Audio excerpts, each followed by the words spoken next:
Mr. Speaker, the statement is not carrying detailed information about this issue. Even though he has said it's just a preliminary statement, I think the House deserves more detailed information than this, because this affects the life of Kenyans. Mr. Speaker, I'm happy that the matter was stopped urgently, but because this could have been very dangerous, you wouldn't know what this data will have been used for.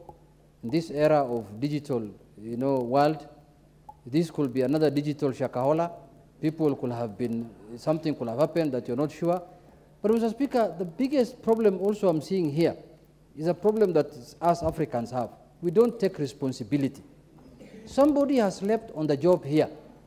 Because if you listen to the statement, Mr. Speaker, of the majority leader, the majority leader was clear that these people were licensed on 18th of April 2023. So these people have been around, they were licensed, they were, they put tent in a big installation here in the city center at KICC. They were not doing this work inside, dingy places. These are people who are sure of what they are doing.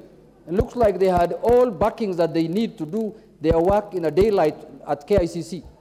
So, Mr. Speaker, me, in my view, is I propose to you that we need to hand over this matter to a committee of parliament, either the ICT committee or a special committee that can bring back a detailed report on this matter to the House, Mr. Speaker.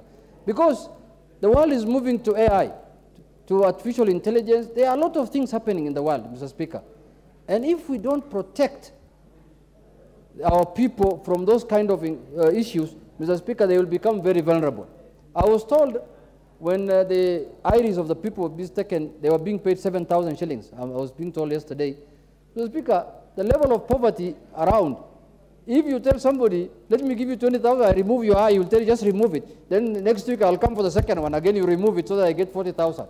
Mr. Speaker, people are being misused because of the poverty levels, Mr. Speaker. So, Mr. Speaker, it is our responsibility to protect them so that they don't become vulnerable to people who have ulterior motives to use. Mr. Speaker, with those few remarks, I want to urge that this matter should not end with a statement. This matter is bigger than a statement. This matter, a committee of this House should be seized of this matter.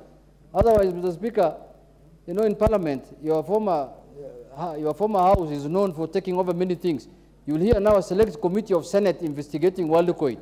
I know them. So this is where this matter should be discussed, Mr. Speaker. They are very good in doing things.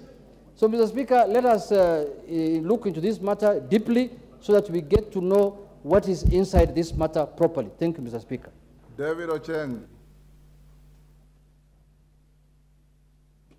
Thank you so much, Mr. Speaker. Mr. Speaker, I just want to pick from where Honorable Junet has left, that, Mr. Speaker, it's like we've left the country on its own as a people and as a country, that anything goes in this country. Anybody can walk from anywhere here into this country, do anything, and leave. Their two brothers comes back to mind. Mr. Speaker, in the last 10 years, this country has been treated to so many weird things that the time we are told that the IBC servers are based somewhere in France, and they are mixed with some documents, so we can't access them. Mr. Speaker, last week we were told that e-Citizen, which hosts government servers and documents, is actually banned by a private entity, Mr. Speaker. Mr. Speaker, we've had the minister concerned with Interior visiting Shakahola in the last 3 months, almost every week, because of lapse in security, that things happen in this country on the nose of our security agents, and they just let them pass. Mr. Speaker, the queues at KICC didn't happen only yesterday. For 4 days in a row, you would ask what's happening there, no one would tell you what's happening there, Mr. Speaker.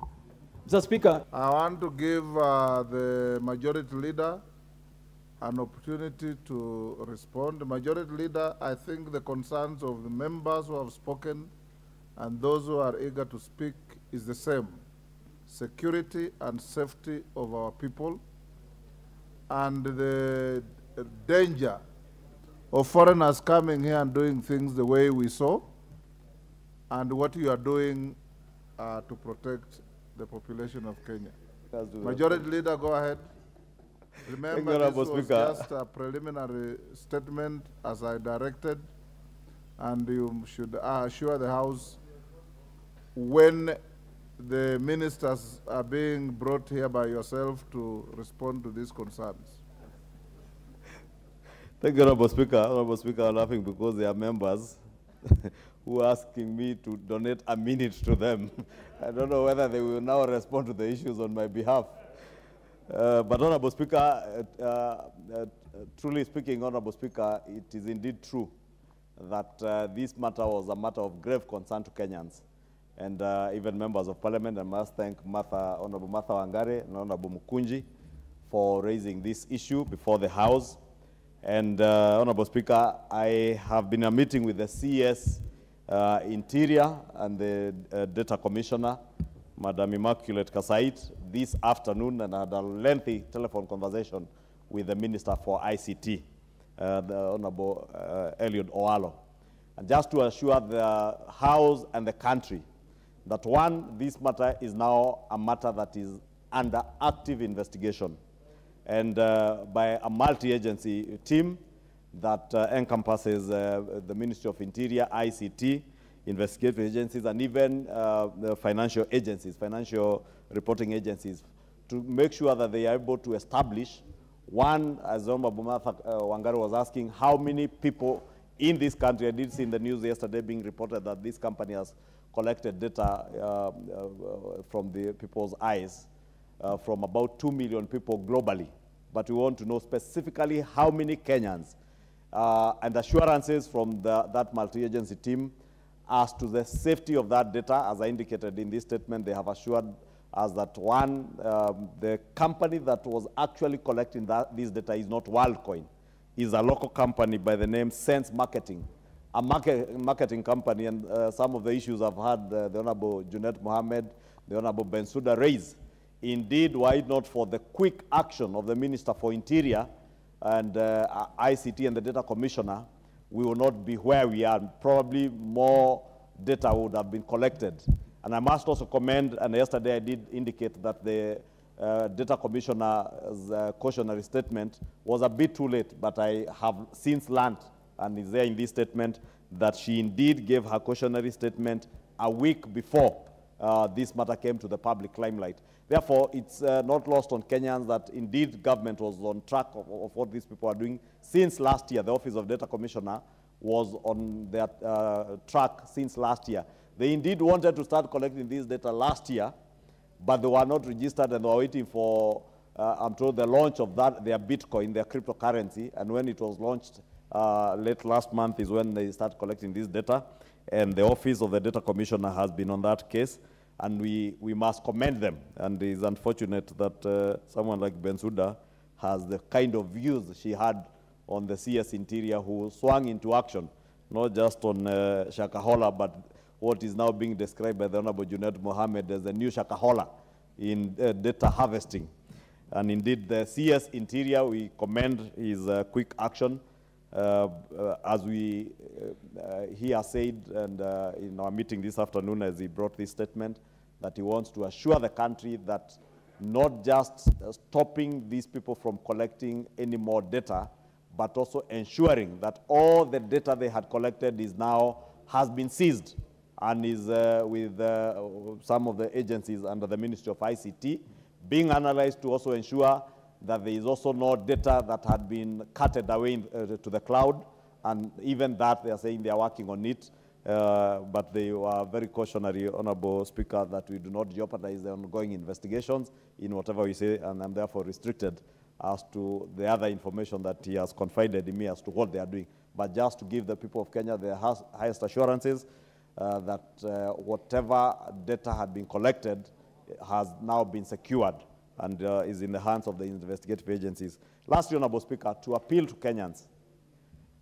the Office of the Data Commissioner cautioned Kenyans as to the activities of this company.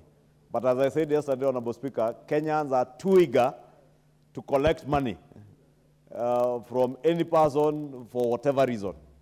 And just to caution Kenyans not to rush to getting money from sources that they do not know, even people who are engaged in terrorist activities. And Honorable Speaker, is indeed true. If you speak to people from the north, they will give you harrowing stories of young people, taxi drivers, people who do courier work who have been used and enticed using money.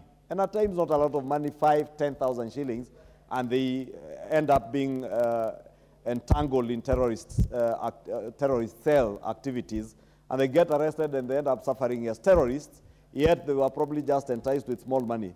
So maybe just to use this opportunity to ask Kenyans to be cautious whenever they get people offering them money, and in the words of the Honorable Mary Emase, that there is no free lunch, there is no free money. Don't exchange anything that is not out of a productive economic activity for cash. It may be detrimental to your well-being in future.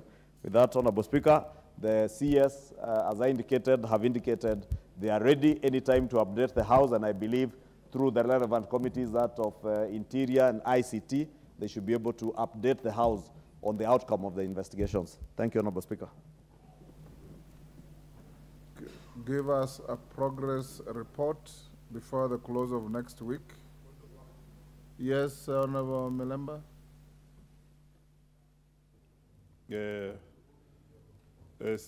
Honorable Speaker, you had earlier indicated because of the weight of this matter